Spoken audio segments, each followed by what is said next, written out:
मध्य प्रदेश के भोपाल में आजकल वेब सीरीज आश्रम के तीसरे सीजन की शूटिंग चल रही है।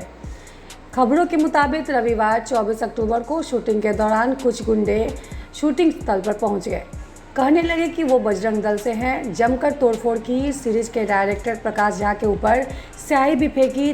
तुड़ाई पुताई हो रही थी कि राज्य के गृह मंत्री नरोत्तम मिश्रा ने भी आश्रम वेब सीरीज के नाम पर आपत्ति जताई। कहा कि नाम बदल दो। आइए जानते हैं पूरा मामला क्या है। निश्चित रूप से क्यों, मैं भी उसका पक्षधर हूं ना। क्यों आश्रम नाम, क्यों? और किसी दूसरे का रख के दिखाओ, समझ में आएगा। फिर ऐसा काम न करो जिससे दिक्कत हो।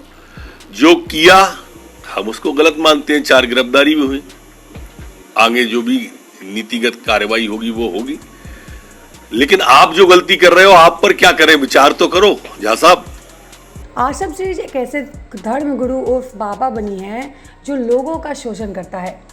लीड एक्टर बॉबी देओल बाबा का रोल करते हैं। शूटिंग भोपाल के अरेरा हिल्स की पुरानी जेल में हो रही थी। अब रविवार यानी 24 अक्टूबर की शाम को यहाँ पर 40-50 लोगों की भीड़ पहुँची और बवाल शुरू कर दिया। खबरों के मुताबिक ये लोग बजरंग दल से ताल्लुक़ रखते हैं। इन लोगों ने शूटिंग के दौरान वहां खड़ी गाड़ियों में तोड़फोड़ की और डायरेक्टर प्रकाश झा पर भी स्याही फेंक दिया। घटना के तुरंत बाद पुलिस मौके पर पहुंची। बजरंग दल के कार्यकर्ताओं को छोड़कर भगाया। पुलिस ने यह भी जानकारी दी कि हंगामा करने वाले के खिलाफ कोई शिकायत तो नहीं मिली है। उन्हें चिन्हित करके उनके खिलाफ कार्रवाई की जा रही है। घटना के बाद बजरंग दल के प्राण संयोजक सुशील सुंदेले ने बातचीत में चेतावनी दी कि प्रकाश झा को सीरीज का नाम बदलना पड़ेगा। सुशील का कहना है कि प्रकाश झा ने नाम बदलने के लिए वादा किया है। अगर नाम नहीं बदला तो शूटिंग नहीं होने दी जाएगी।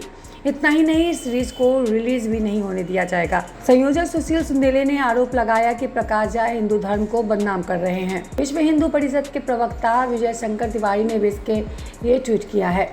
बजरंग दल के बाद प्रदेश के गृह मंत्री नरोत्तम मिश्रा ने भी कहा है कि आश्रम नाम बदलना चाहिए। जब पत्रकारों ने इस मामले के बारे में पूछा तो उन्होंने कहा कि निश्चित रूप से आश्रम नाम क्यों और किसी दूसरे का रख कर दिखाओ, समझ में आएगा। फिर ऐसा काम न करो जिससे दिक्कत हो। जो किया है हम आपको गलत मानते हैं। आगे जो भी नीतिगत कार्रवाई होगी, लेकिन आप जो गलती कर रहे हो, आप क्या कर रहे हैं। भोपाल के डीआईजी इशाल वली के मुताबिक घटना को लेकर पुलिस में कोई रिपोर्ट दर्ज नहीं कराई गई है। उन्होंने घटना के फौरन बाद समाचार एजेंसी ANI को बताया कि जो भी उपद्रवी तत्व थे उन्हें परिसर से बाहर कर दिया गया है। किसी को चोट नहीं आई है। उपद्रवी तत्वों की हम पहचान करेंगे और उनके खिलाफ कार्रवाई करेंगे।